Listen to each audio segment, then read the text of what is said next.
I'm April. And I'm Caroline. And this is your Bloody Happy Hour.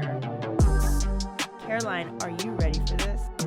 This is your newest guilty pleasure. It's the bloodiest part of your week. Did we say something about it also being happy hour? Show did. Because we about to be sipping on some murder. Bloody happy hour. Hey y'all, this is April. It's Caroline. And we got another serial killer story for you guys. You have probably had the best month of your life so far with the past 2 episodes. Yes. With some serial killers. Yes. Who are pretty popular. Pretty popular. But they the are most legit. popular are yet to come. We are ending very strong. I mean, could you think of a more popular serial killer than today? Or next week? He is worldwide. You can go to Indonesia and they will know who Jeffery Dahmer is. You're probably right. Yeah. Jeffery Dahmer, bitches. Are y'all ready? I mean, I'm ready. Are we just going to go right in? Can you tell us what you're drinking at least for this bloody happy hour? So what are you telling? We're drinking some Ukrainian vodka. I think that's what it is. We're representing, we stand with Ukraine. That's all we know. We stand with Kim. Kim. Right? Who's Kim. Kim Jong-un? No. Kim Kardashian, who is Ukraine. You didn't even get your You own. meant the China guy. I was like, I'm sorry. How is that the first person that comes to your head? Because I've been With the watching. Kim. Listen, whenever I found out about YouTube and Twitter, my life ended. Wow. Wait, why is Jesse Smollett having another trial? They're doing his sentencing. Okay. But they're trying to get him another trial. Oh. They're trying to say that he there's 13 reasons why he needs another trial. Is there 13 reasons? That's what Are there tapes? I was like, oh my gosh, he obviously did it and he faked it. So just Legit. get over it. It is spring break, and I just have to say, y'all, this story, today I worked on this story from 9 till 4. I've not even showered. I did brush my teeth. April likes to wait till the very last second. Well, and I do. I don't know what's wrong with me, but I worked on it. Do you want to borrow my book called Procrastination? Because I bought it and I have yet to open it. What a shocker. I don't know, but I had a lot of it written. It's just a big story. Listen, here's the thing with Ted Bundy and Jeffrey Dahmer. You can't skimp. There are 8 million TV shows. There are 8 million articles. There are several books. And you can go and you could get every probably single detail of his life. But you can't overwhelm yourself with, because I've already started on the Ted Bundy and I'm like, oh my gosh. It's a lot. Because you hear this one part and you're like, oh, well, that's not accurate. So maybe this is, and then it contradicts whatever. So. Well, so there's just a lot of information. You just got to sum it up. I'm not a good summer upper. I'm not either. So I've read a piece of a book. So we're basically telling you it's going to be long, so get ready. This whole month's going to be long. It's not going to be a 3-hour episode. It's not even going to be a 2-hour episode. But these will not be 45-minute episodes. No. This whole So month. you need to So next month, get some popcorn, get your drink. Get some popcorn. Maybe you get Put on your house shoes. Yeah. I don't know. Some wine. Put on your, if you're driving, put on your cruise control. Oh, yeah. Yeah. And don't park in an alleyway where it's dark and you have to get out alone. I don't want you to get kidnapped. So I have a couple of sources. Biography.com. I have the book by Don Davis and ChristianChronicle.com. Random, right? Okay. Christian Chronicle. Yeah. Is that like chronic? Nope. No. Chronicle. Okay. I didn't know if it was like a marijuana or something. No. Okay. So, and then of course watch a bunch of videos. So we're going to start you off with a little bit of audio from Dahmer. Get ready. You're going to hear a lot of his voice today. Okay, here we go. Tires. If you were out on the street now, would you still be committing the crimes? Probably. If this hadn't happened, there's no doubt I probably would be. I can't think of anything that would have stopped me. So you hear his voice, right? He's pretty articulate when he speaks. Yeah. He's very a matter of fact when he speaks. And we'll hear him a couple more times. But if you're just intrigued about any of his confession, you can just Google him, and he has a ton of confession videos out there. And was it on Netflix that this whole interview was on, like one of his Dahmer or something? He's got a lot of them out there. So Jeffrey Dahmer, y'all, he was born in Milwaukee, Wisconsin. And I've yet to travel there, but is on my list. That's upsetting. Is that where the guy who killed his parents in the fire and put them in the fireplace? Yes, remember I told you that. Yes. His birthday's May 21st, 1960, and his parents were Lionel and Joyce Dahmer. Now, for these, you can't skip on childhood on these because it has a lot to do, a lot of the times, with where they end up and what they end up doing. So Lionel and Joyce were married. They were just like a normal family. They said that Jeff was normal until he was about 4 years old. Like he was this happy, outgoing kid and had to undergo a double hernia surgery. And then after that surgery, he came out and he was withdrawn, which it's weird because I hear that a lot, like with my parents with kids with disabilities. They have a surgery and they are totally different. Like they stop talking, or they get sick and they stop talking. And then a lot of times, then they end up, they're autistic, and these parents think, oh, it's the surgery or it's because they got sick. But anyways, that's kind of how it was with him. Jeffrey's not autistic at all. Wait, so what was it having to do with the surgery? I mean, that's just something that they remember about his childhood is that, but also how normal can you be? I mean, how do you really know him in 4 years? You know what I mean? So after this surgery, he was really withdrawn. He didn't talk as much. And then he was almost robotic. So, how old was he when he had surgery? 4. Oh. He was disengaged, right? And so even by the time he became a teen, he was friendless and still disengaged. He had a little brother that was born. His little brother's name was David.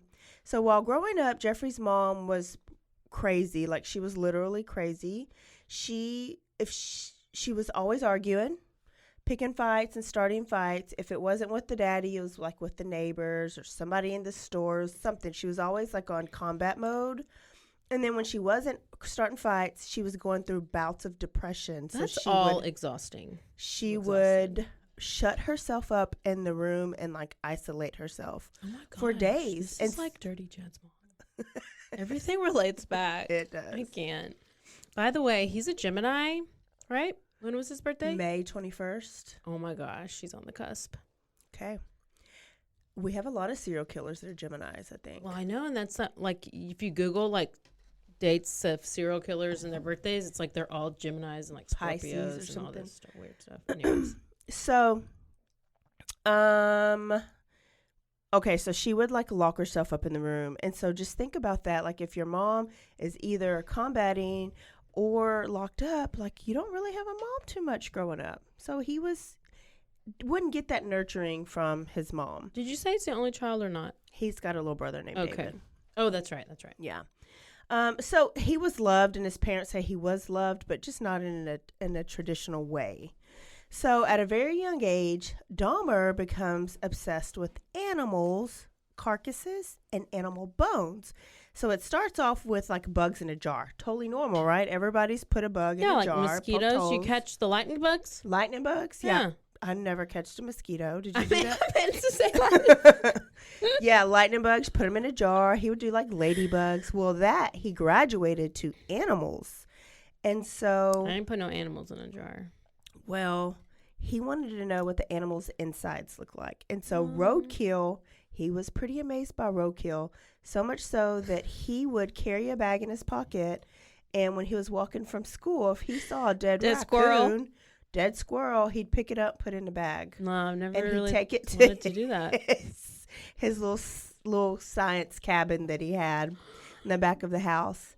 And so then he wanted to kind of see what was on the insides.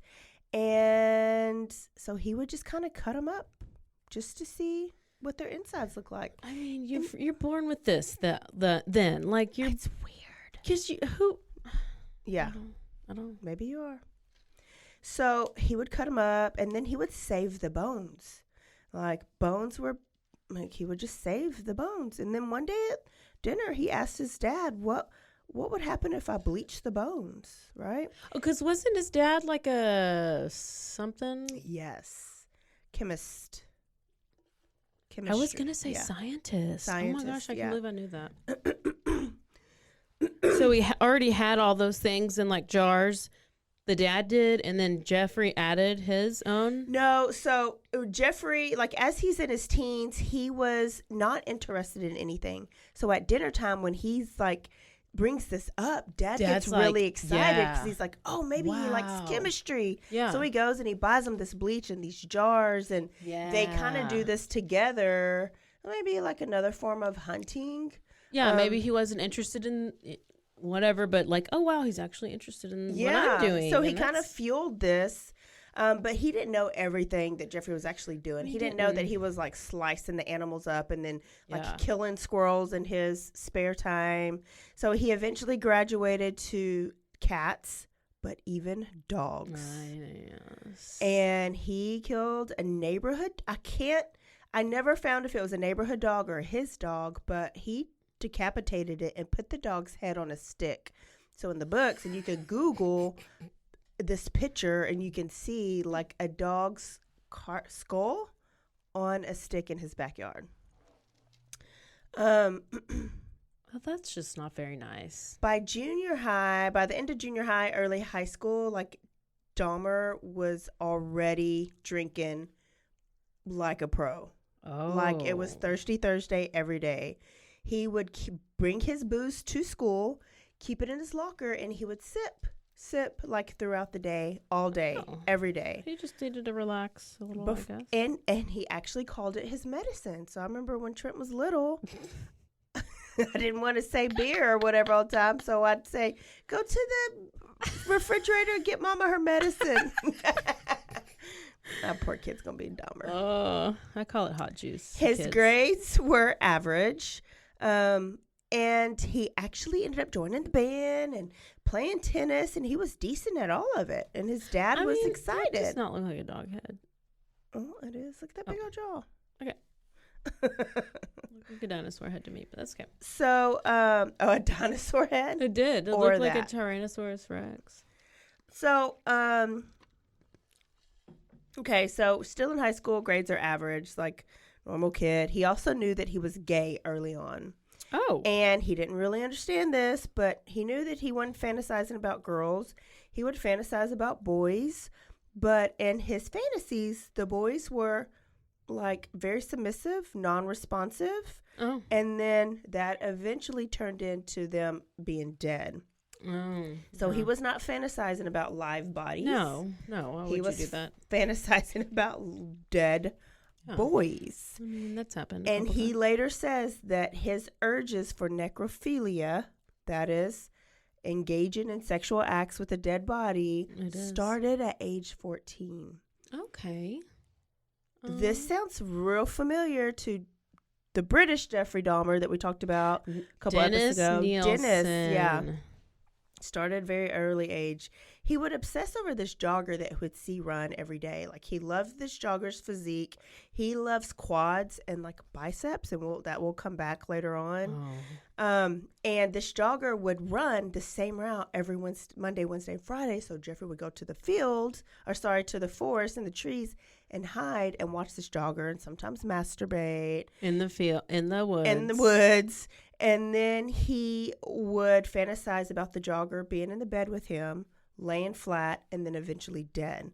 So by the age 15, he's already planning, like, I want to kill this jogger. So he goes to the woods. Why did he just go so extreme all of a sudden? You don't want to have anybody alive, I guess? Okay. No, he doesn't. I know. It's the whole thing. I know. He goes to the forest, and he brings his bat, and he waits for the jogger.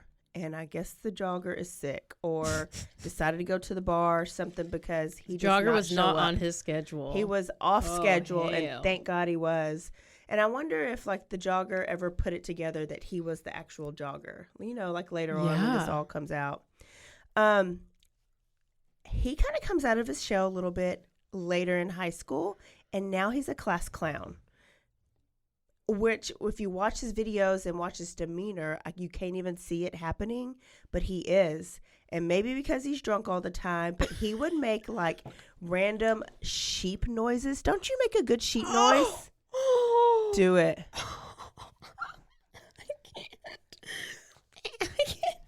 I do. Do it. So you and Jeffrey Dahmer have something in common. Oh my gosh. So he would make random sheep noises in the middle of class. He would also fake seizures and act, I don't like saying this word, but this is how it was. He would act like a retard. And he would fake seizures in the middle of the classroom hallway, and people thought it was hilarious. And so he was like a class clown, and he joked around so much that they coined a term, pulling a Dahmer, or doing a Dahmer. So when other kids would act up, even the teachers would be like, y'all need to quit pulling these Dahmers. Okay. So he kind of became popular off of that. Okay. Was there a movie? Yeah. Who was it? My Friend Dahmer.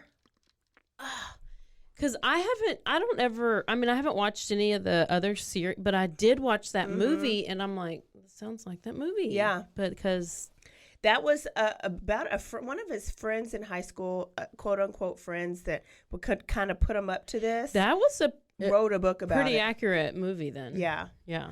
And so he did this until he's graduated. Yeah. And so now it's 1978. He's about to graduate. Parents get a divorce gladly because they're toxic together. And dad leaves and he's living in a hotel. Mom and little brother and Jeff are still at the house until one day, like the day before graduation, he comes home from school and mom is packing her stuff and brother David's stuff in the car, and she's gone. She does not take Jeff with her. What? And Why? he's abandoned for whatever reason. I don't know if this mama knew what her kid was, or if she was like, he's 18, he's grown anyways, or what. So he's living in the family home all by himself. Oh. Dad's can't come there because something about the courts. And so it's just him. So these urges, now he has space and opportunity and freedom to I was wondering how he commit a got that crime. home all by himself. Yeah. Yeah. So he picks up a hitchhiker. This is after graduation. He's 18 years old. He picks up a hitchhiker randomly. It's not planned, but he has fantasized about this. Yeah. So this hitchhiker's name is Stephen Nix.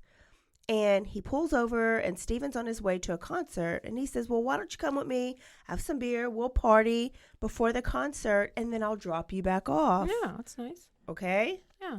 Well, Stephen's like, for sure. Yeah. It's just so random how they're just so trustworthy back then. Well, you needed a ride. So they go back to the Dahmer family home, which is in Bath, Ohio right now. They're in Ohio. Okay. So they're having beers and they're hanging out, but the concert's about to start. So Stephen has to leave. This triggers something in Dahmer like it did Dennis. Oh, he's going to leave. Somebody's going to leave him and abandon him. Yes, he's already been abandoned by dad, abandoned by mom and brother, and he's so lonely that he just wants Stephen to stay forever, but he can't. Mm-mm. So he grabs a dumbbell and he beats Stephen to death with the dumbbell. Oh, no. His body laid unconscious, dead on the floor, and Dahmer thinks it's a good idea to strip bucket nakeds and masturbate over the corpse. Yeah. I mean, what else do you do? And he just passes out because he gets, he's so plastered. Tired. And tired, probably. He takes the body into the crawl space under his house, and he starts to dissect the body. Cuts him up and stuff. Because yeah. He's always wanted to know what's inside a person's body because he knows what's inside of the animals. Now he wants to know what's on, It's a bunch of what do the guts. insides look like. So then he like dismembers because he's been practicing on animals. Let's see. He later says it took him 2 hours to dismember, which is crazy. I feel like that's fast. It is real fast. I mean, it took Zach and Addie weeks, and then he still couldn't even finish. So he was must have had actually some good good. tools. Or some good that his daddy probably bought him. Yeah. So then they're in different body parts, and he grabs them and he puts them in bags and he buries them in different places around the house, which they live on 2 acres. There's a bunch of woods nearby. But he begins to panic because he's like, well, some random dog can come and dig it up, and then they're going to find the body. So his science experiments with his dad's kicks in. Really paid And off. he just happens to have some hydrochloric acid in the garage because that's what him and Daddy used to dissolve animal carcasses with. Mm-hmm. So he's trying it with humans. And he dissolves it all and then flushes the acid mix down the toilets like Dennis did. Him and Dennis have so much in common. Then he gets a sledgehammer because all he has now are bones. So he gets a sledgehammer and he crushes the bones till they're in little bitty pieces. And that's what he scatters around the yard and the trees and the forest. Oh my gosh. That's a lot of work. That is a lot of work. And it only took 2 hours? I don't Well, think so. No. It took him 2 hours to dismember. dismember. The other stuff was a longer process. And this happened over like a couple days. So That's so... It's a lot of work. Jeff's trying to be normal. And he just clearly. graduates. So what do you do after high school? You go to college. He goes to Ohio State University, legit college. Legit. He barely gets in, but he gets in and he's majoring in business. Okay. He's a It Buckeye. lasts for A day. semester. Okay. Flunks out. He's a drunk, never goes to class. No. So his dad's like, take your ass to the army. Don't they always go to the army? They always go to the army. Or like the military. Military, one of the branches. Well, he goes to the army and he starts training as a field medic. Imagine that. He wants to work on bodies, bloody bodies. And he gets moved to West Germany. While he was there, 2 guys accuse him of rape. One guy said that he was repeatedly raping him over 10 months. And another guy says he drugged me and raped me. And so he never really got What? convicted of this, but he was discharged from the military. So they gave him a plane ticket and they were like, you're his last check. And they were like, you got to go. There was also 5 unsolved murders in West Germany What? at the time that he was there, and they involved like dismemberment. He never confesses to this. It was never tied to him, but people there thought that maybe he would have something to do with these 5 murders there. Why would he not confess to it if he confessed to Yeah, all that's the the other thing. I don't ones? think he really did. So he has to go somewhere, but he didn't want to go back to Ohio because Dad doesn't really know what's going on and he don't want to disappoint him.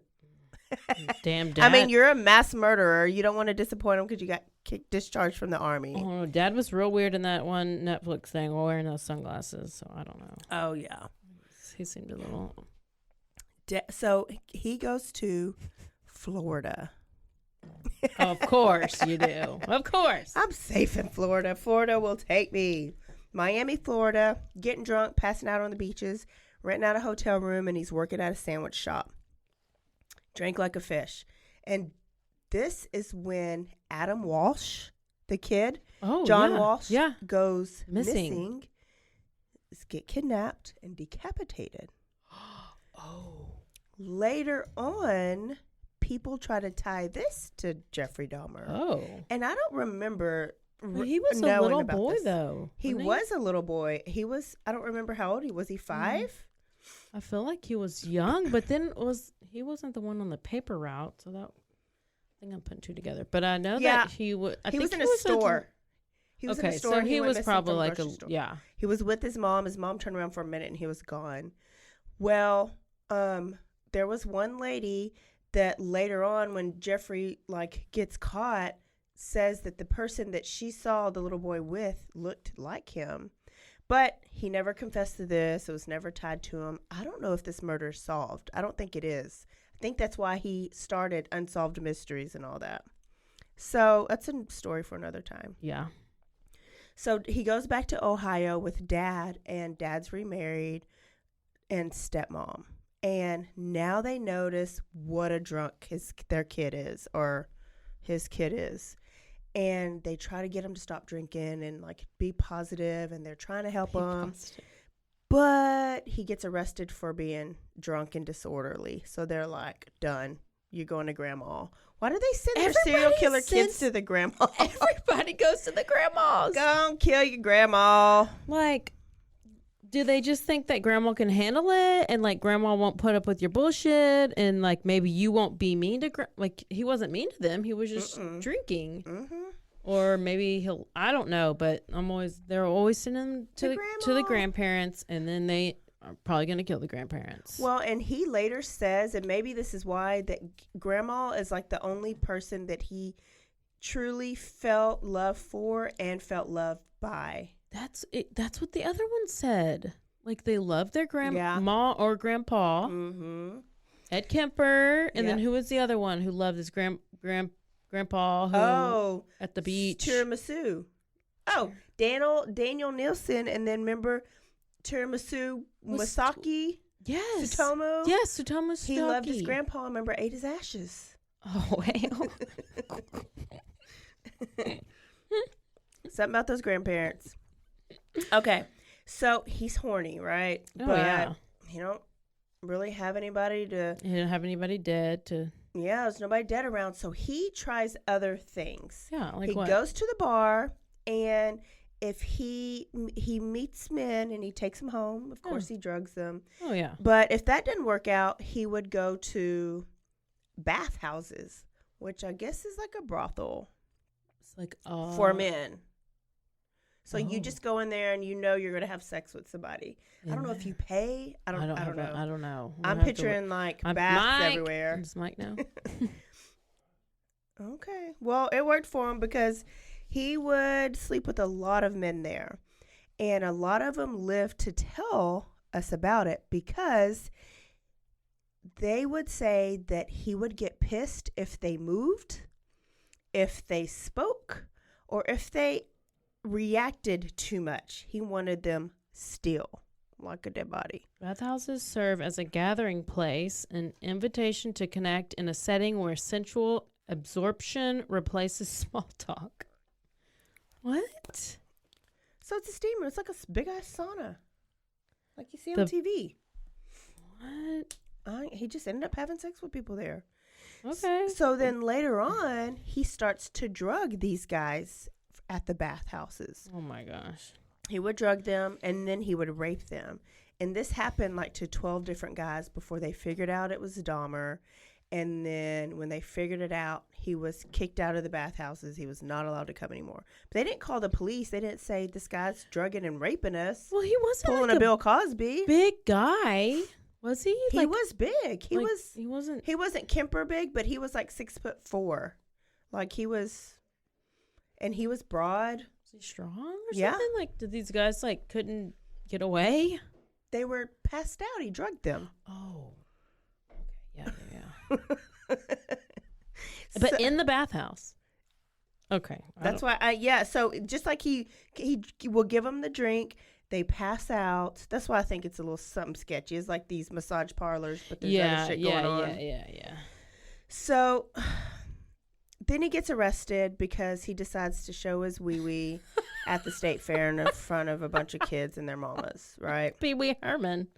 And then about this time, Grandma finds a male blow-up doll in one of his closets, and she pops it and throws it out. Uh-oh. So you see, he's tried to find ways for his urges. Get a doll. They can't touch you. They can't react. Screw the doll.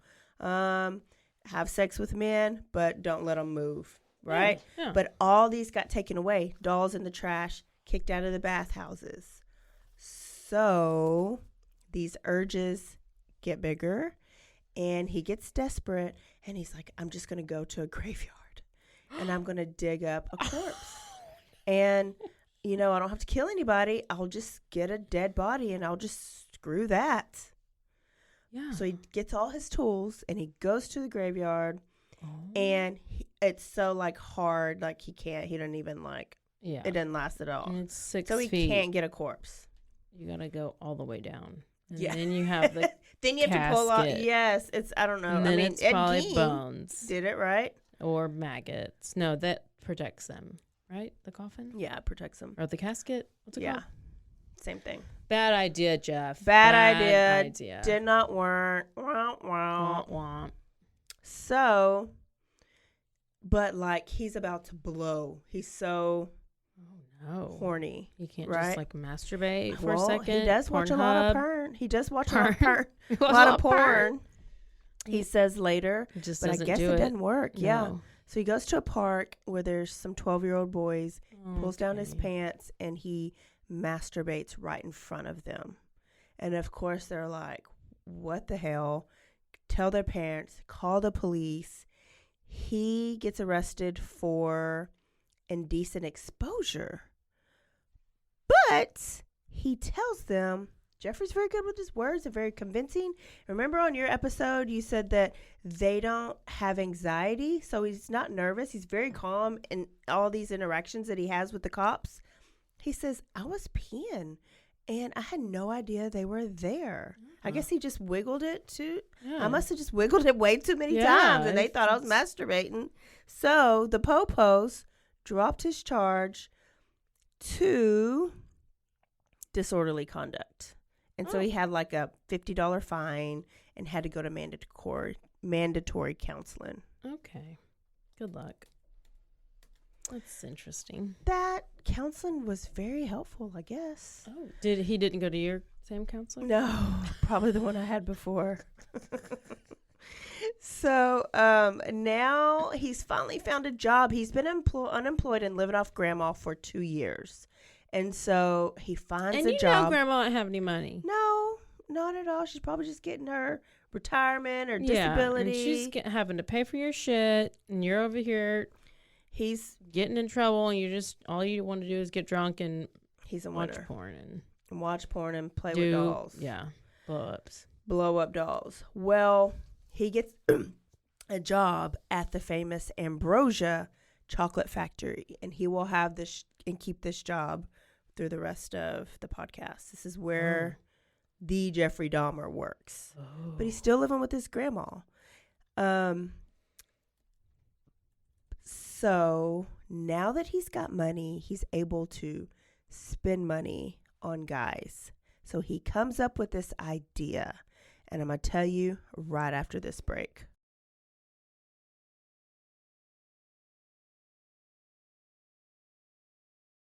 So he goes to a bar, and he's kind of hanging around gay bars a little bit now. Yeah.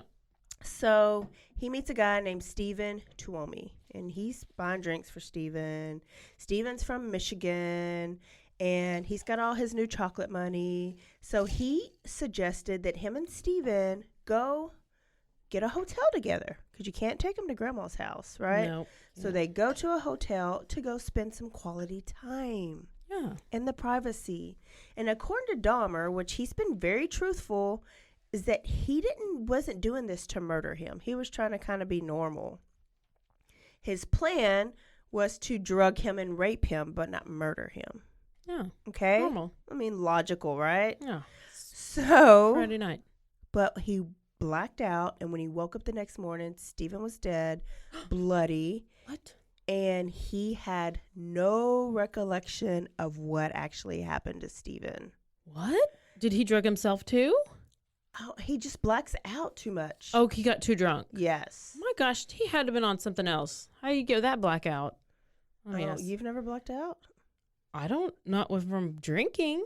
Where you wake up and you don't remember everything from the night before? Oh, I don't know. Is that blackout? That's what a blackout is.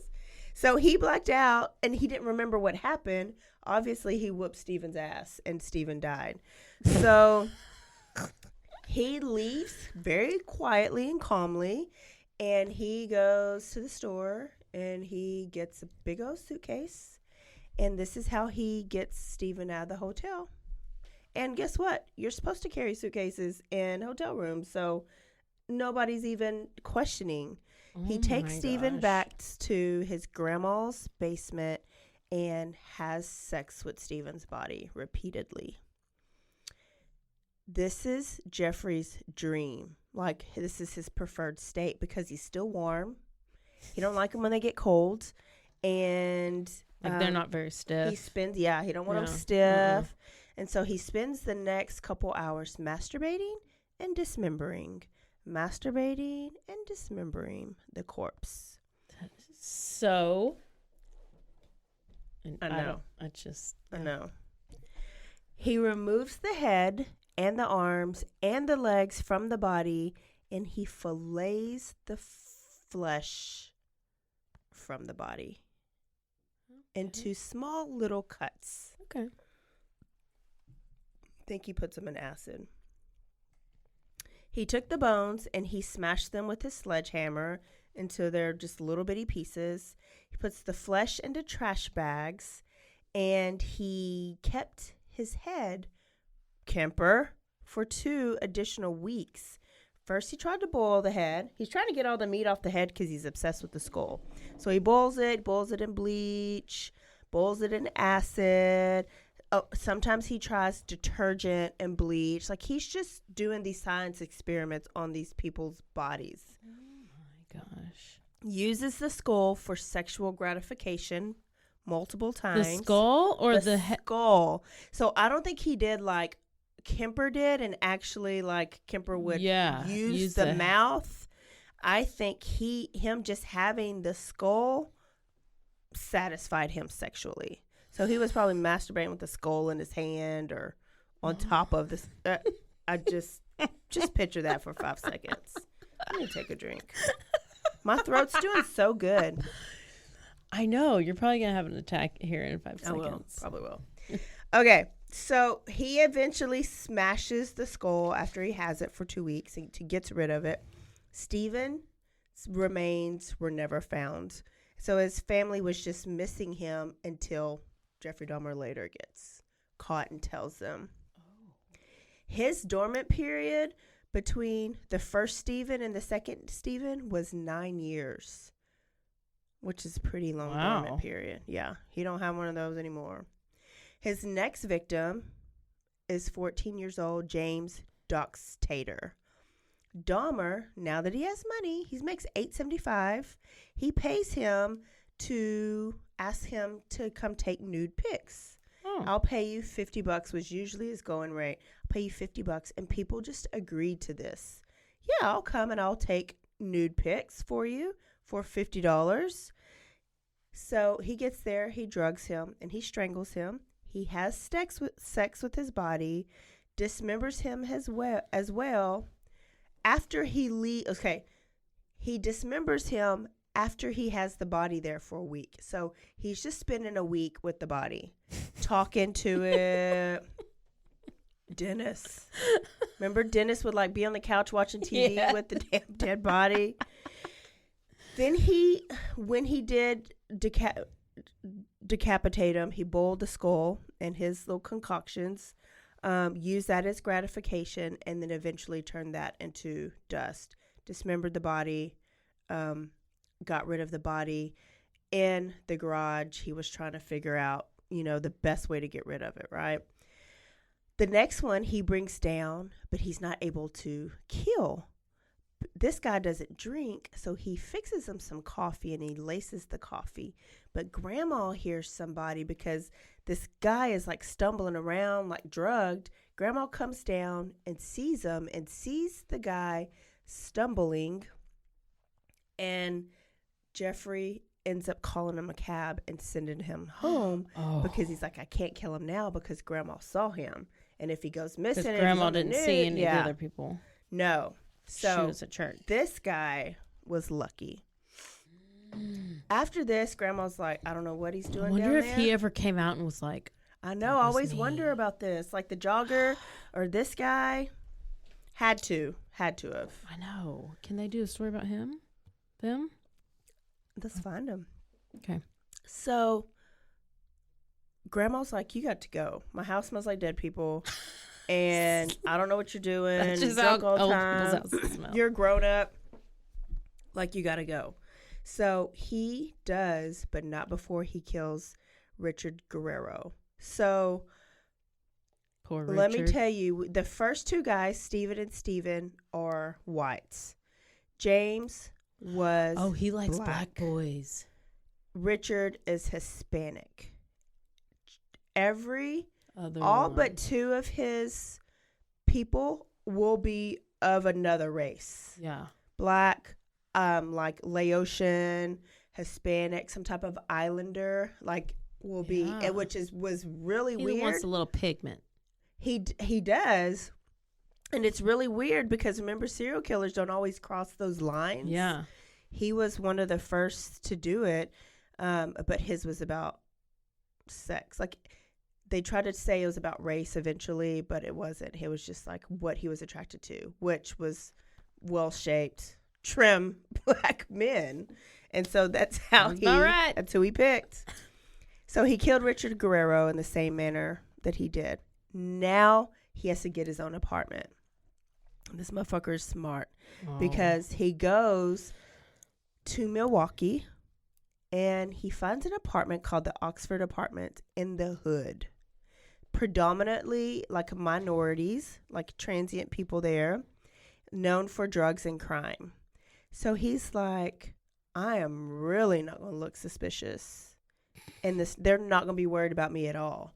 And then I'm sure he's like, these people can go missing and I bet the police won't really care, you know? Mm-hmm. So now he's living at 924 North 25th Street, apartment 213, the infamous apartment, Oxford Apartments.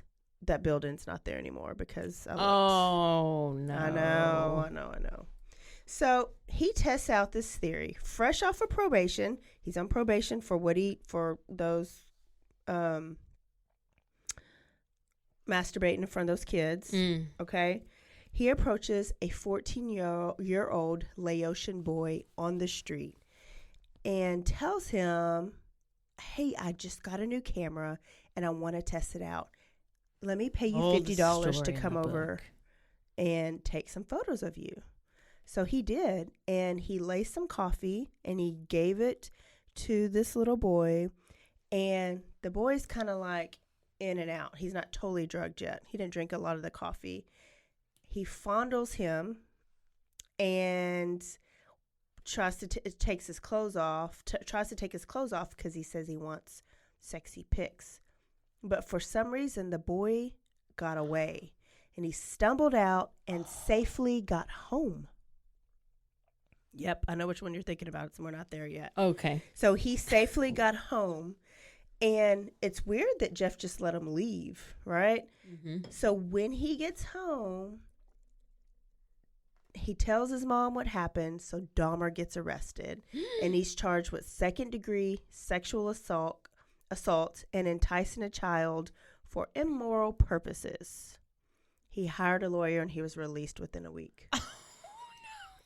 I mean, greatness, right? But listen, what? Yeah. Some bullshit. But he's got a trial coming, and so after being released, he goes out to La Cage Bar, gay bar, and he picks up a black gay man named Anthony Sears.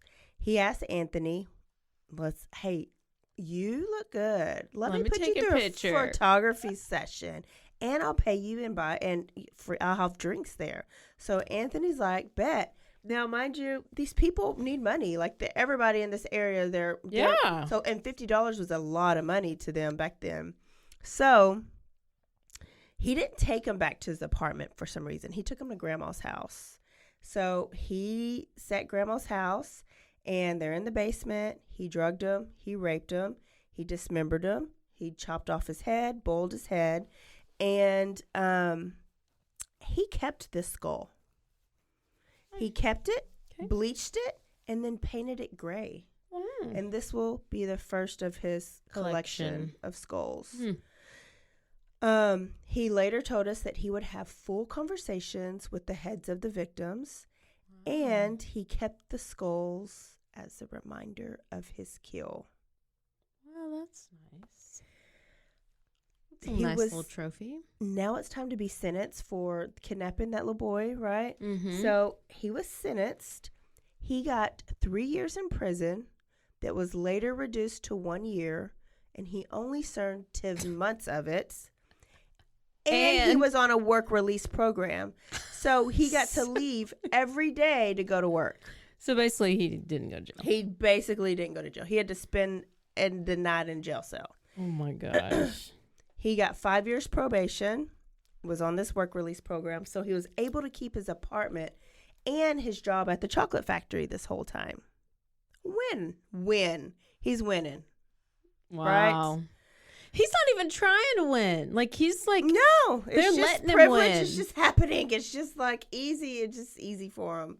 So now his daddy's kind of second guessing. Like, Lionel actually writes a letter to the lawyer and to the judge. And he is like, please do not release him. He needs help. He needs an alcohol, whatever, agency, rehab facility. More than that, Lionel. He needs counseling. I'm afraid of what can happen if he gets out. Oh, hell. He's out. They don't even care. Why don't they listen to the parent? Well, the parent's sometimes crazy, but still. Yeah. I think they just had bigger fish to fry. Oh, did they? I mean. In their head, they thought they had what? Yeah. So he's on probation. He has his first probation meeting with his probation officer. And 3 days after that, he runs into another good-looking gay black guy named Eddie Smith. He's at the bar. Per his probation rules, he is 1, not to engage in any sexual acts, and 2, he is not supposed to drink or be in any drinking establishment. Okay. So Eddie's in town, staying with a family member because the gay pride parade is coming up. Oh, and he told his sister, I'm going to go out just for a little bit, but I'll be back early because I got to get up. The parade's tomorrow. Parade is tomorrow. LGBTQ plus QRA, plus IAPK. APK. And he filed. Okay, so he didn't come back. And wait, is he living in Florida? No, he's back. He's in Milwaukee. Oh, he's back at his home. apartment. Yeah.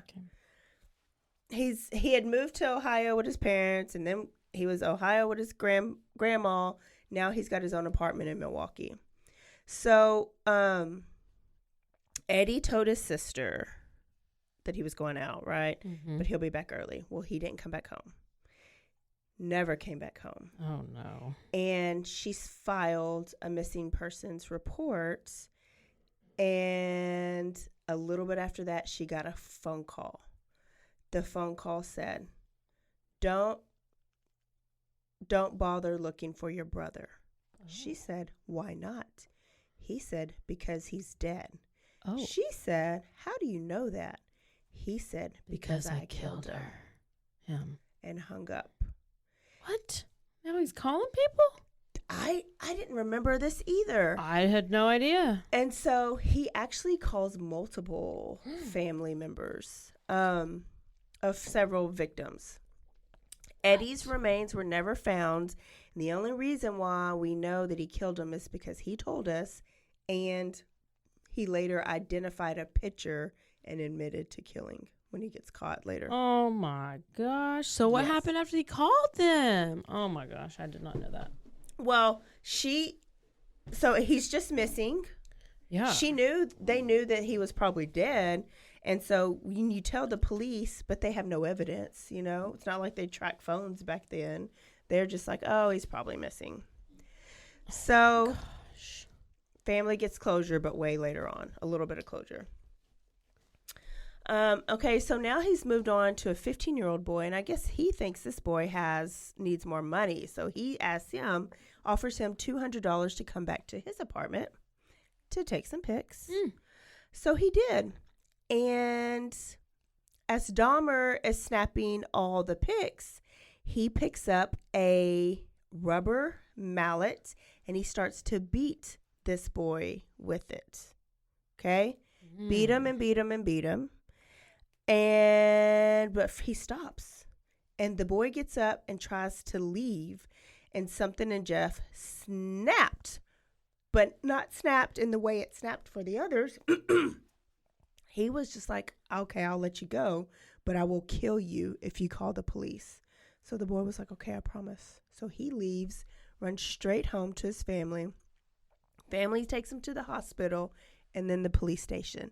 And he tells the police that this white guy that lives right here offered him to take pictures, beat him with the mallet. He had the blood and the bruises to show it, described what he looked like, where he lived, and then that's it.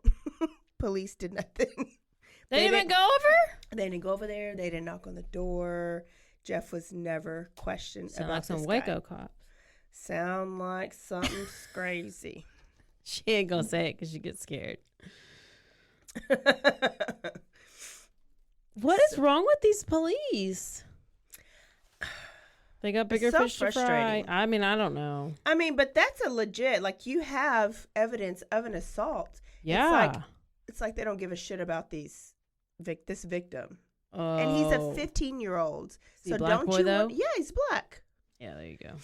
Don't you want to find a perverted white guy living? Yeah, well, apparently not. Apparently not. What an idiot. He has another meeting with his probation officer, and 6 days after that, he goes to Club 219. Oh, I actually gosh. need to find out if that's still in existence. Another bathhouse? It's a club, just a regular club. He met Richard Guerrero, which was one Hispanic. Mm-hmm. He met him there 2 years ago. So he was like, oh, let me go back. Oh, he's going back to his old stomping grounds. Yeah. Yeah. So he decided to sit at the bar, Hmm. and his drink of choice was rum and Coke. We should drink that today. Well, way to go. I had no idea. He'd sit at the bar, and he would hunt and look for somebody to kind of pick up, right? Oh, my gosh. There's where he found 33-year-old Raymond Lamont Smith. I don't got to tell you his name, his color, because it's Lamont. Lamont. He would be victim number 7. Okay. This is what Jeffrey says happened. Okay. I offered to pay him money to come back to my apartment, take pics, and drink and party. No. When he got there, I fixed him a drink with my sedative concoction. Then I strangled him after he fell asleep. He removed the clothing, had oral sex with him, dismembered him while talking with his skull, and then he painted the skull and put it in his refrigerator. We later can identify that was Raymond Lamont Smith from the dental records because the skull was kept. How do you go from, okay, when he dismembers them, it's a whole head. He just waits for the skin to fall off? That's why he boils Oh, he them. boils. Oh, Yeah. my God. He boils them in bleach. Is and he back at his house acid yet, and or all is this he stuff. at his He's at grandma's his still? apartment. He's Okay. at his apartment now. Now, does this process smell? I've actually never done it, so I was just wondering. Very bad. Okay, but nobody knows. Yes. Okay. They do, and they complain. Okay, and then he's like, the police are like, oh, he's white, so he's fine. Well, they don't complain to the police, but they knock on his door, and they're like, what is the smell? Because it eventually starts permeating to the hallways and then that whole floor, and you can tell where it's coming from. Sometimes he pretends like, oh, I've been smelling that too. I don't know what it is.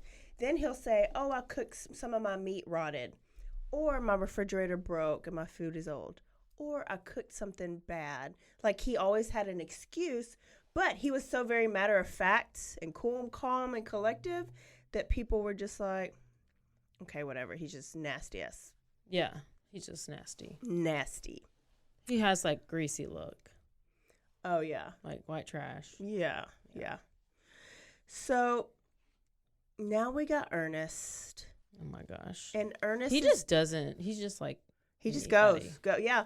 But there's not the news is not saying anything about a serial killer. Nobody knows that anything's going on. So It's he's so just weird how free. some of them like want the attention and some of them just like do it just to do it, just Yeah. because they feel the urge. Like with BTK, like he just wanted so Yeah. much attention, and with Dahmer, he's just like, I just feel like I just have to do this. Yeah. just crazy. He said his obsession and his compulsion, he had to. Like, he just had to. It's like he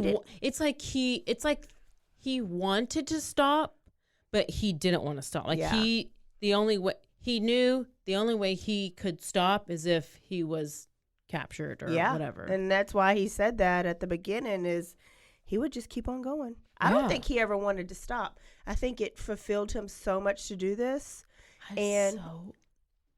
That's why this is so fascinating, is because it's like, how even is that even a thing? I don't know.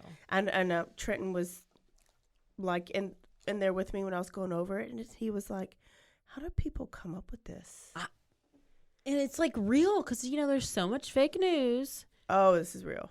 And then you're like, how is this even real? It's not fake news, it's real. Oh my gosh, go ahead.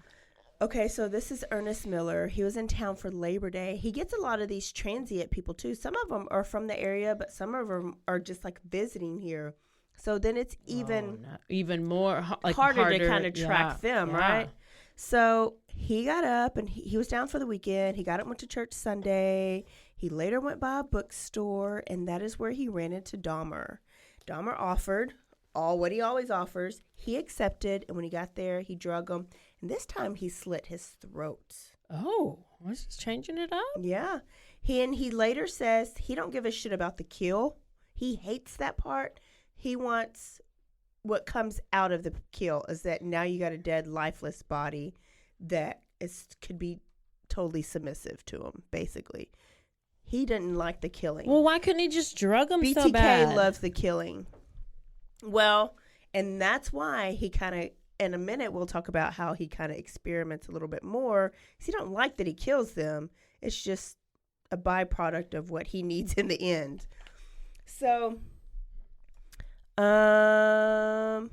this guy, he keeps his biceps and he puts it in the freezer for later. Okay. He actually keeps his whole skeleton. So he gets the flesh off.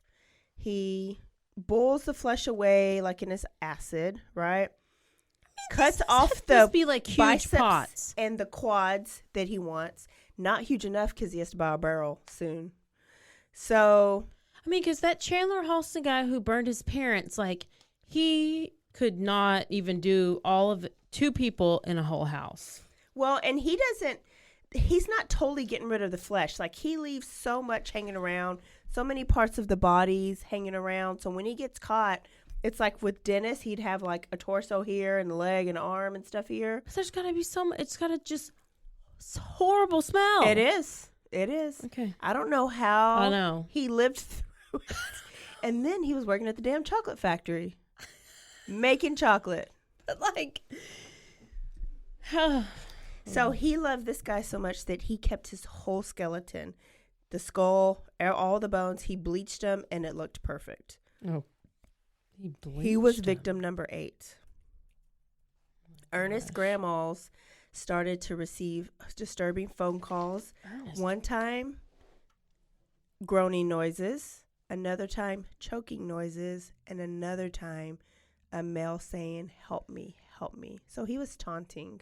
Oh, he was taunting. He was. All right, listen to this video because biceps in the freezer, this is kind of where he starts with the cannibalism. Okay, you didn't tell me where 11:58. Just let it play. I was branching out. That's when the cannibalism started, eating of the heart and the arm muscle. It was a way of making me feel that they were a part of me. At first it was just curiosity, and then it became compulsive. Then I tried to... What did he try to do? Let's go to the next part. It was compulsive. And what did he say? By him eating them, made them a part of him, and then they could never leave him. He is now a cannibal. Well, that's good. He's graduated. I'm glad he stepped up his game. I was getting a little bored with him. So neighbors, right? Neighbors are like, what the hell's going on in And this like apartment? it smells like asshole. It stinks. Then they would randomly like hear a damn buzz saw at all hours of the day and night because it's him sawing them. I was about to He would say. hear thumps and bumps, and it's probably him dragging parts of the body around because they didn't fight. Like there was never a struggle. And then he would be yelling and cursing. So was he doing this when he was talking to the head, or was he drunk and like belligerent and doing this? All of the above. We don't ever know. Probably all of it. All of the above. And then, like I said, the excuses for the smell. Like he had every excuse in the book. Oh my. Like what? He farted? No, spoiled meat. Oh. The refrigerator broke. He He didn't shower. cooked He had something that mold didn't in turn the out right. Department. Apartment. Oh my gosh. So Dahmer like is in the middle, like in his prime right now, right? Yeah. He's really feeling He's himself. like about, I mean, he's got all his new friends that are just all these skulls in his refrigerator. So he's kept how many skulls at this point? So I don't know how many skulls he has, but he just finished his 8th victim. We're on number 9, David Thomas. Okay. His remains. Okay, so he picked up David and brought him home. But then when he got there, he was like, oh, I'm not really attracted to him. Oh, But I'm sure you'll be attracted to his skull because they all look the same. Or do they? yeah, I'm sure they do. Well, maybe they don't. And he didn't want to kill him, but he had already drugged him. And he was like, I can't let him go because he's going to be pissed and he might tell on me. So he ends up killing him, but he did not rape or masturbate or do any kind of oral sex on his. And neither did he save his flesh or his bones, or he did not eat him. What did he do with him? He Put him down the trash chute? just disintegrated him. Melted him in the acid? Oh my gosh. He took a 5-month hiatus after this one. And 'Cause he had was- such a bad taste in his mouth about it because he was like, it was a Literally? waste. Because remember, he don't like killing. He only liked killing when he got Apparently. something out of it. And he didn't get anything out of this. I mean, he's logical. Did I tell you his IQ he's was very 145? He sounds very logical. 145. He's just as smart as Kemper. He sounds so logical. He is kind of a genius. So Not. he's on a hiatus. Just kind What of does he do? Just go to the chocolate factory, Yeah. come home, watch porn, smell his horrible smelling apartment, check out his skulls, masturbate on their skulls, talk to the skulls. Yep. I mean, he's living his best life. best sober life right now. Sober from killing. He's still drunk, and he's been starting to like, because he's got to see his probation officer. I think every 2 weeks, and he starts confiding in his probation officer. I would love to be his probation officer, because they have to like confide in you. So he told his probation officer that the only family members that he talks to is his grandma. His grandma would call him at work, and it made him feel like somebody cared about him. Oh, yeah. And then he said that he has not spoken or seen his mom in 5 years. Because she just pieced out with the other, With the other little with David. David. And his dad, he talks to from time to time, but he's not going to see them for the holidays because he's really ashamed of him being gay, of his gayness. And he's just, Yeah, because it was like. he don't feel like that they accept him. Yeah, yeah. Yeah, it was stigma back then. Not that, well, they didn't know he was killing people, but yeah. Well, and it's the holidays, and, you know, you just get real depressed around the holidays anyways, is what his probation officer was saying. And so he doesn't kill until right after the New Year's, and it's 1991 now. And Curtis Straughter was killed. Dahmer keeps his penis, his hands, his skull, and his heart. he later says to eat it. So up until then, he's only been eating the biceps and the quads, the muscly parts of the bodies. Now he's graduated. What about the butt? To the heart. He doesn't like the butt. I don't like the butt. I don't know. I feel like he would like the butt, but no. I guess not. Okay. And he wanted to keep the genitals, so he would keep these things in those like jars that you see like in the science labs with that solution in there. Yeah. So that's So where he he had a kept floating his penis. Yep. Okay. And his hands. And oh my god. He would always take photographs of them, right? Alive, dead. Now he starts taking photographs of him doing his work, dismembering, like Selfies? Selfies before selfies. BTK selfies. Yes. Yes. Selfies before selfies.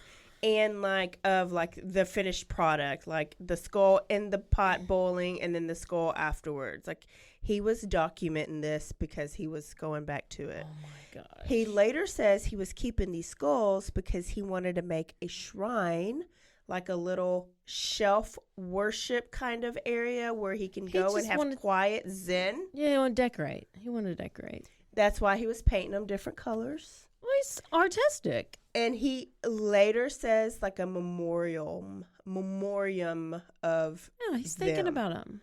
He's, as April. it used to be my favorite, but I don't know anymore. Yeah, why you we're all about him, and now you're doubting him. Yeah, and I'll talk about it, but I appreciate how truthful he is, and that's probably why. One, he's crazy, right? Yeah. But then he's very truthful, where a lot of them, like Bundy, I don't think really comes out and says it. No. And he doesn't take ownership for any of it. And that's what pissed me off about Bundy. But Dahmer was like, you can't blame anybody else. It's all me. Yeah. But then so did BTK, but he was like creepy about it. Yeah. Oh, yeah. Yeah. Okay, so Jeffrey gets a phone call from his mom, who has not talked to him 5 years. She's nice. now living in Fresno, California, and now she understands that he is gay, and she's working for an AIDS clinic for the gay community. And so she calls him up, and she's like, I know you're gay, and I've accepted it. I've learned more about this community, and I feel so bad that this disease is it's a disease. haunting this community. God. AIDS. Talking about AIDS. Oh. Yeah. Okay. Because she works for an AIDS clinic. Okay. So she's thinking. Okay, like it's a gay-only disease, first of all, idiot. Right. Yeah. And so, but he hung up the phone and he felt relieved because he's like, oh, I'm accepted. Okay, yeah, maybe my mom does accept But I guess back in the day that they did like relate gay people and AIDS. Yeah.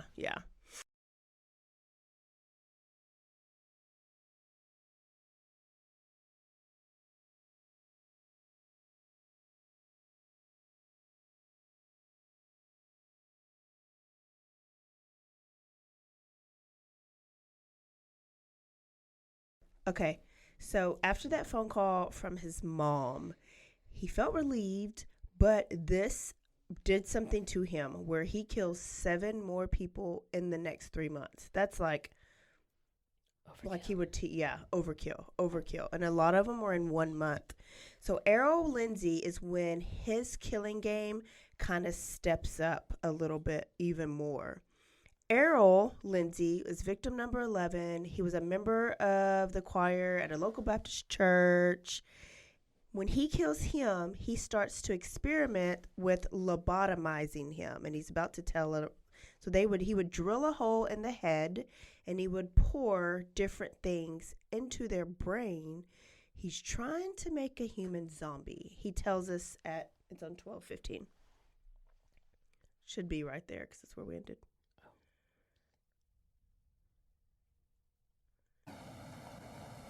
At first it was just curiosity, and then it became compulsive. Then I tried to keeps a person alive by inducing a zombie-like state. By injecting first dilute acid solution into their brain or hot water. And it never did completely work. Could someone like you?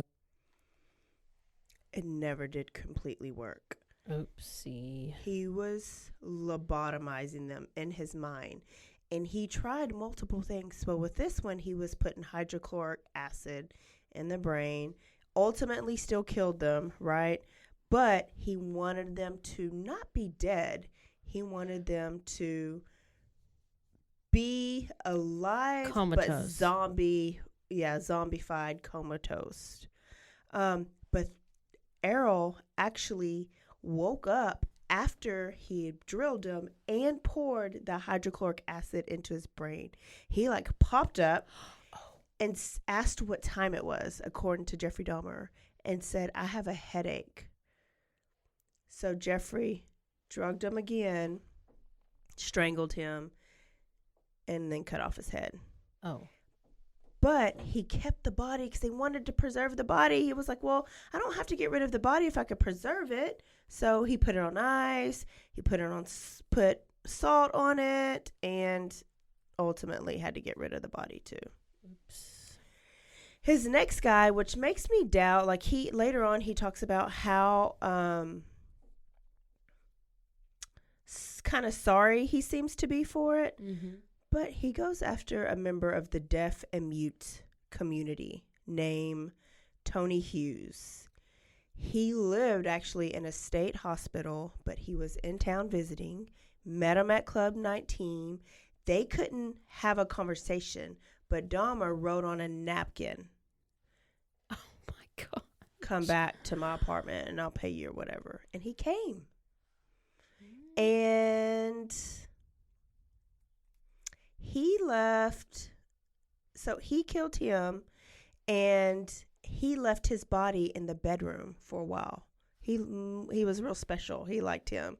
And so he would sleep next to his body for the next little bits. He didn't cut him up. He didn't dismember him. He didn't do anything. This next victim is very controversial. This is Conorak. He's a 14-year-old Laotian boy. He was a soccer player in high school. He decided to skip practice. I don't know why, but he did. He wanted to take a bus downtown to check out Grand Avenue. Well, guess who else was checking out Grand Avenue that day? Jeffrey. And Dahmer liked what he saw. But let me tell you about Conorak. Conorak is the younger brother of the first Laotian boy that he is on probation for when he drugged him and fondled him. And remember, he got away and ran away. Mm-hmm. So can you imagine, this family runs into Jeffrey Dahmer twice? No. Both your kids? Mm-mm. Well, Jeffrey gets this boy in his apartment the same way he got the brother, paying for freaking pictures. So he goes to his apartment, right? He makes him a drink with his concoction, and he's already in his underwear because he was taking those pictures, right?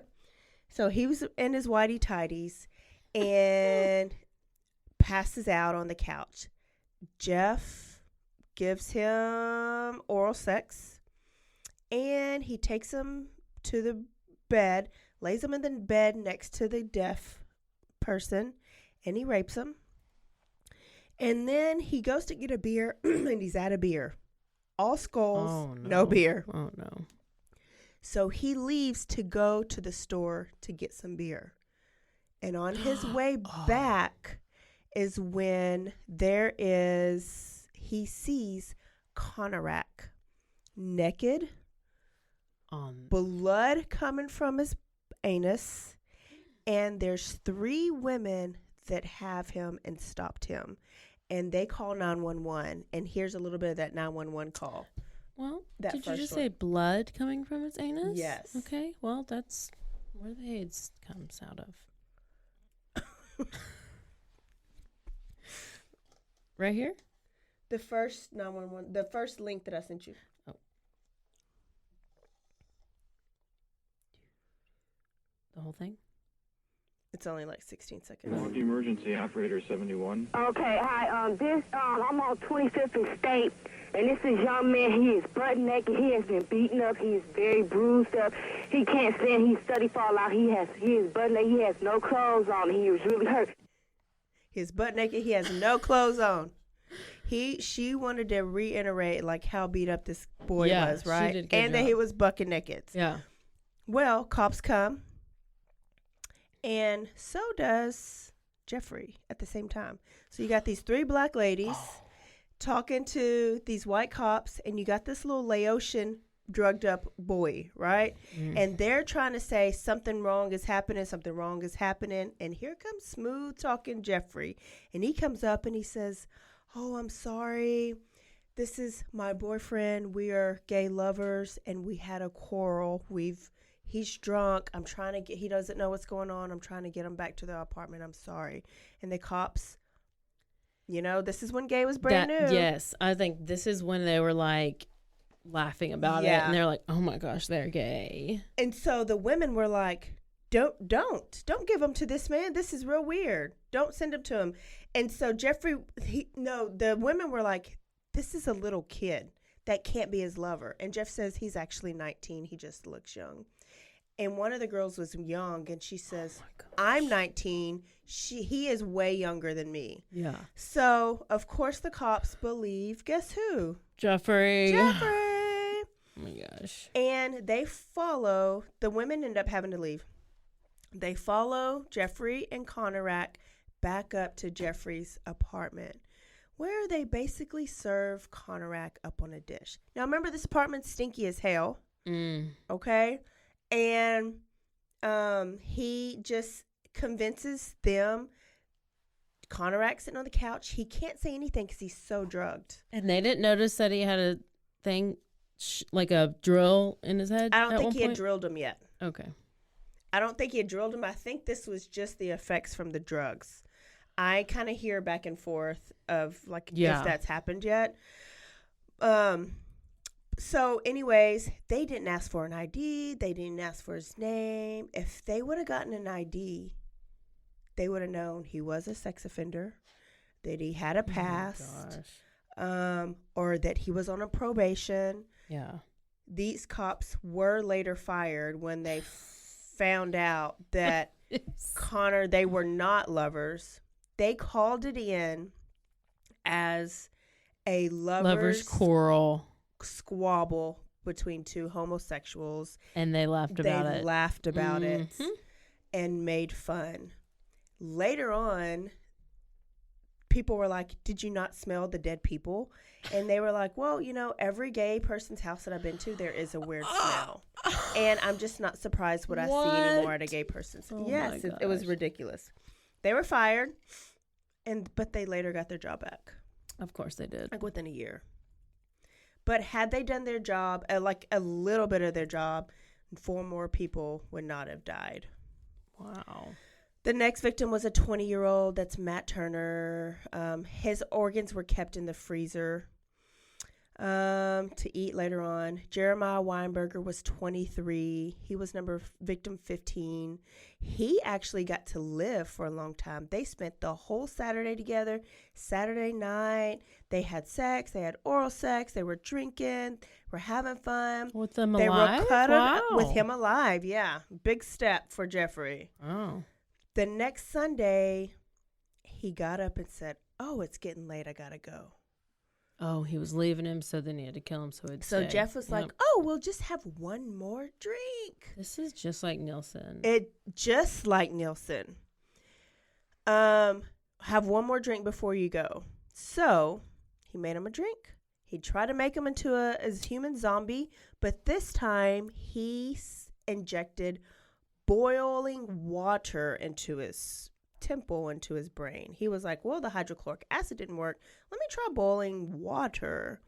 And didn't work. He had to kill him anyway, so he chops him up, put his head in the freezer with the others. So he looks around and he's like, oh, my apartment's getting full. Like there's body parts everywhere. There's skulls everywhere.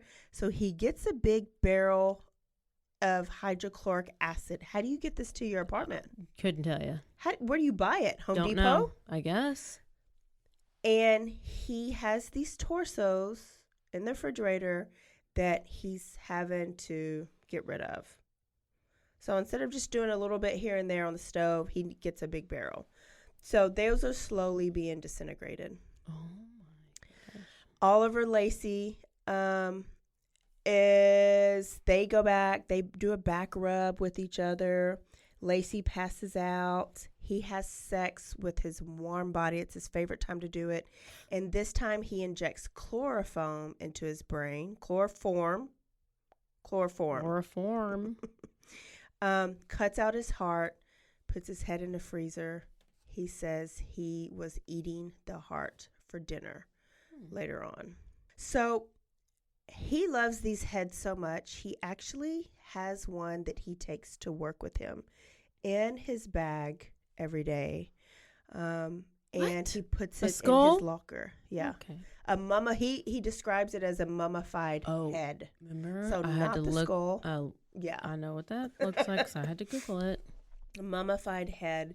And it makes him feel powerful. Yeah. And it makes him feel like they are with him even when he's at work. Yeah, that's sweet. Look at the common denominator of how lonely Kemper was, how lonely Dennis Nielsen was. Who else? And then how lonely Jeffrey Dahmer is to drive them to do these weird things with dead people.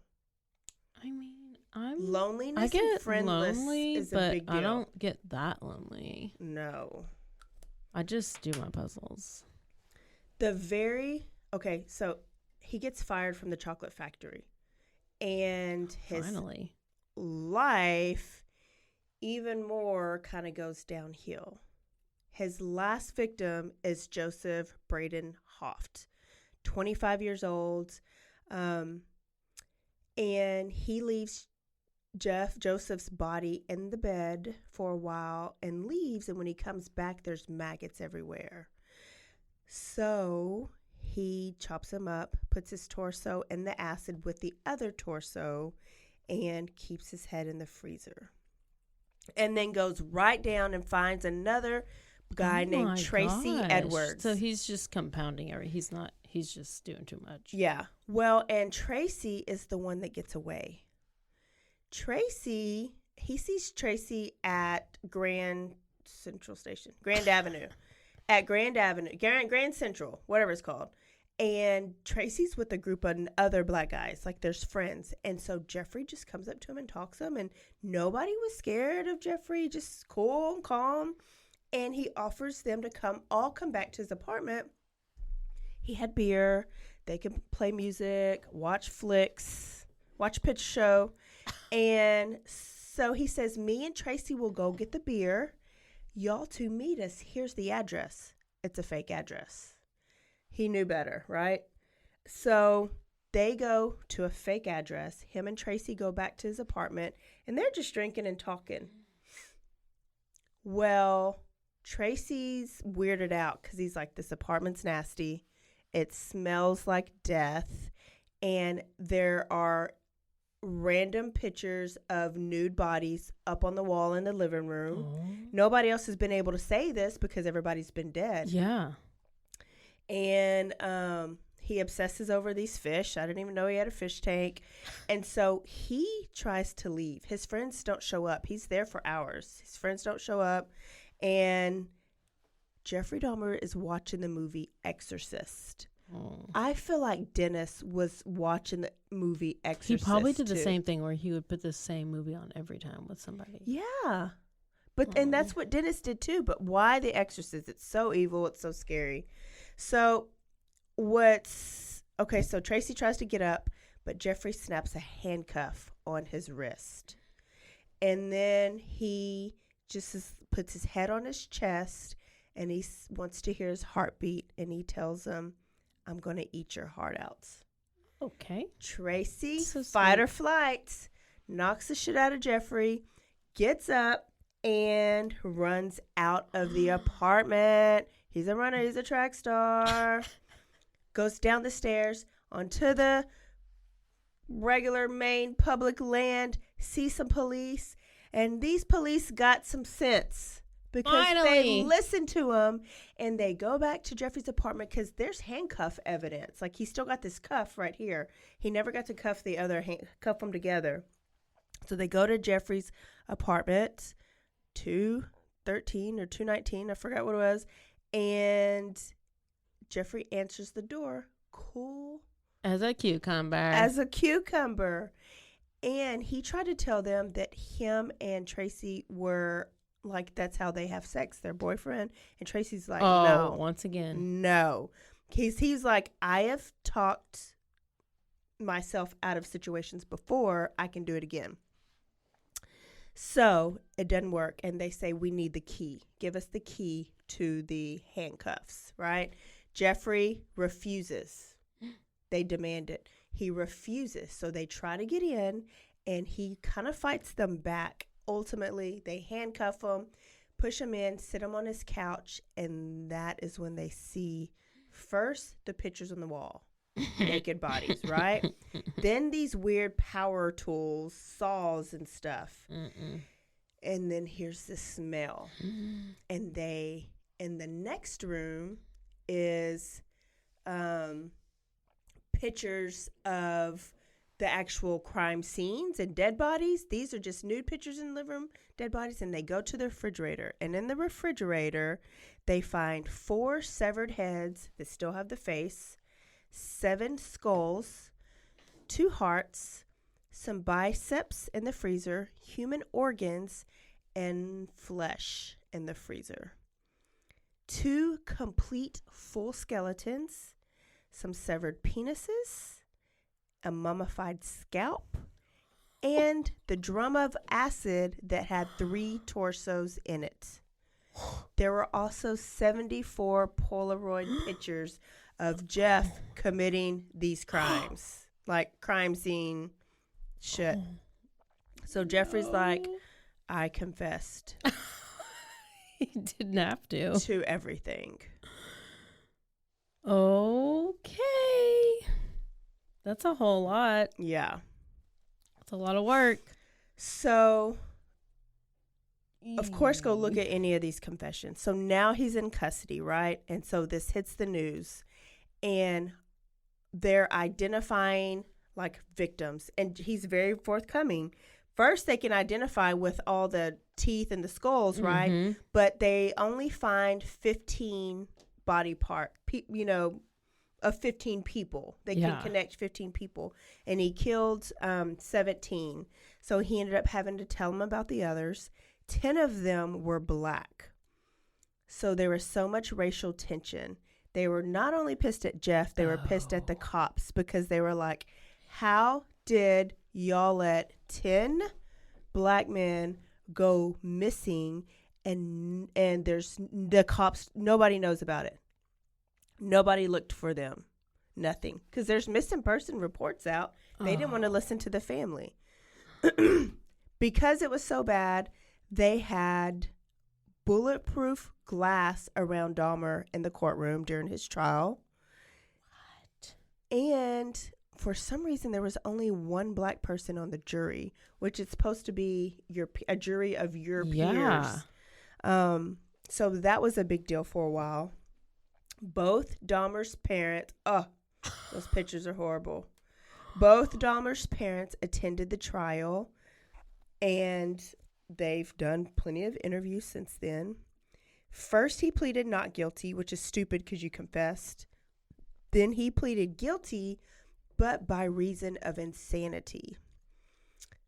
On February 15th, 1992, the jury ruled him sane, and after 10 hours of deliberating, he was convicted on 15 counts of murder and 15 consecutive life sentences. That's a whole lot. It's a lot. Win. The other two, like the first two, they just kind of never found their bodies. So there's no evidence besides his words. So he goes to prison, right? And he's segregated from general population because they know he's a target. 1, all the black people are going to be mad at him. 2, he's a queer. And then 3, he's a kid killer. So he's he would die. But for some reason, he asked to be with the other inmates. So people are like, is this his death wish? Like, is he trying to die? Or was he lonely again? Did he think he's going to get friends? In 1994, a prisoner tried to slash his throat with a shank. It only left superficial wounds. But on November 28, 1994, he was assigned work detail with Jesse Anderson and Christopher Scarver, 2 other murderers. For some reason, the security guard just left. And Scarver beat both of them with a barbell. Remember his first kill? Yeah. With a dumbbell. His first kill was with a dumbbell. And like, you just happen to have that in your cell. Right. And so it was actually the barbell, like that you bench press. So you can't hide that. Oh, hell no. So the cop knew, and he later says that the cop knew, was paid to leave him alone. Jeff was dead within an hour, and Anderson died days later. So he killed both of them. Dahmer was cremated, and his ashes were split between each parent. Wonder what they did with those. Dad ended up writing a book called A Father's Story. He's still alive, and Mom died of cancer in 2000. Brother David is no longer David Dahmer. He changed his name, wanted to have nothing to do with Jeffrey and Jeffrey's life. And like, we don't know where he is. We don't know what his new last name is. He wants to stay hidden, as he should. Okay. Everything in his apartment, his estate, oh my gosh, was left to the victims' families. Oh, that's nice. What, really? Well, but think about it. It was worth a lot of money. So first they were going to auction it off. The skulls? Well, the skulls were evidence, but like the pictures? What? People would pay money for Jeffrey Dahmer's TV. Oh, people would pay money for Jeffrey Dahmer's couch and chair and the tools that he used to kill them. What is it that, like, at what point was he, like, so famous or infamous? As soon as they found out about him, like, he hit. Just because he went so long for. And he's our first one about, like, that is open about cannibalism and about gay and necrophilia. Like, he was the one of the first ones that was just this open about it. And then the fact that he was so open, and so was Daddy, and so was Mama. Yeah. Like, it was just an open book, and people were mesmerized by him. So they didn't get to auction it off, but one little organization raised $400,000 to buy all of Jeff's things, and then that money went to. So, like, Jeffrey's refrigerator, they got like $25,000 for it. Well, good. People just wanted this stuff. So the families got the money. So that's one good thing. I want to know who are the people that want it. They are also serial killers. Oh, shit. Jeffrey Dahmer's childhood home in Bath, Ohio, where he made his first kill, was on the market for years. Never really got to sell. Somebody finally sold it and rented it out for $8,000 a week, and it rented. Oh my! People crazy. I would get up. I know. I would do it in a second. Brother, okay. This is how I have to end, and I want to know your thoughts on this. Remember, I said I had a thing from a Christian Chronicle. Yeah. Okay. Chronicles. Christian Chronicle. Okay, so there's a guy named Kurt Booth. Uh-huh. He was a minister in Oklahoma, and he watched one of Jeffrey's confession videos. And Jeffrey stated somewhere in there that he just wanted some peace about what he did. Mm-hmm. So this minister, who used to be in prison, turned his life around. He ministers to prisons, and he has baptized and saved over 1,000 inmates. He said to himself, I know somebody who can give you peace, Jesus. So he mails with the stamp a Bible and some journals to Jeffrey Dahmer. Right? And some like things that you fill out, like little Bible studies. Jeffrey read the Bible a couple times while he was in prison. And he replied back to Kurt and said, thank you. And answered some of the questions, that was in like this little journal thing that he sent.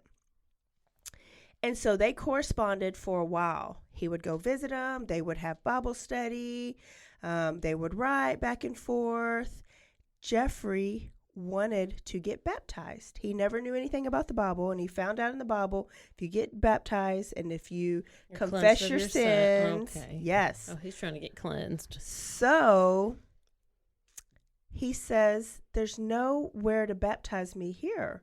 So a local church allowed for Jeffrey to come in and get baptized there. After being saved, one of his letters, he said, I don't know if you heard, but last Sunday I was attacked while I was in the chapel. Some guy tried to cut my throat open with a razor, but it didn't succeed. The razor broke and my neck was only slightly scratched. I believe that it was the only protective grace of our great Lord and Savior, Jesus Christ, that saved me from serious injury or death. Got baptized. So this happened. Got baptized, then he was killed. Curtis Booth says that he believes wholeheartedly that Jeffrey was sincere and apologetic, and that he has no doubt that he will see Jeffrey Dahmer in heaven. Okay, good job, Curtis. But you're also going to hell, so bye. Curtis, get out of here. Christian Chronicle. So if you read the Bible and you believe, Curtis, he's still in hell.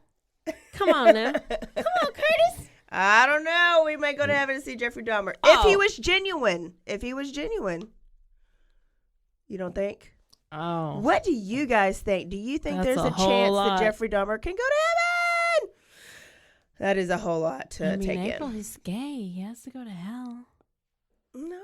All sins are created equal. All right, y'all. Stress. Wow. That is a whole lot of Jeffrey Dahmer for you guys. We will see y'all next week for another earful of some teddy bear. Get ready for Ted Bundy. Caroline's turn. We will see y'all one more. Stay aware. Stay alive. And wait, always speed. We did it wrong. DTF. Bye, y'all. Bye.